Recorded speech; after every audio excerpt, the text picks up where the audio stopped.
Hello friends, good morning. And today I'm making katwangi bath. இன்னைக்கு வந்து நான் கத்திரிக்காய் சாதம் பண்ணுறேன். அதுக்கு வேண்டிய மசாலா பவுடர் நான் நல்லா அரைச்சி வச்சுட்டேன். அது தனியாக ட்ரை ரோஸ்ட் பண்ணணும். இந்த பொடியெல்லாம் இப்படி இருக்குங்க.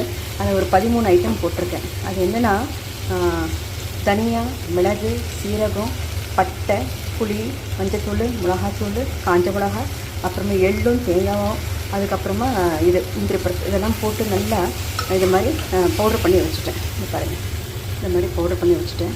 அதுக்கப்புறமா என்ன பண்ணணும்னா கடாயில் எண்ணெய் போட்டு இங்கே கொஞ்சம் தாளிக்கிறதுக்கு சீரகமும் கொஞ்சம் முந்திரி பருப்பு போட்டுக்கோங்க. அப்புறம் பேலீஃப் இந்த பிரிஞ்சி இலையும் போட்டு நல்லா வதக்கிட்டு இந்த கத்திரிக்காயை நல்லா வதக்கிட்டு இந்த அரைஞ்சி வச்சுக்கோங்க. நீட்டிட்டு அரைஞ்சி வச்சு நல்லா வதக்கிடுங்க.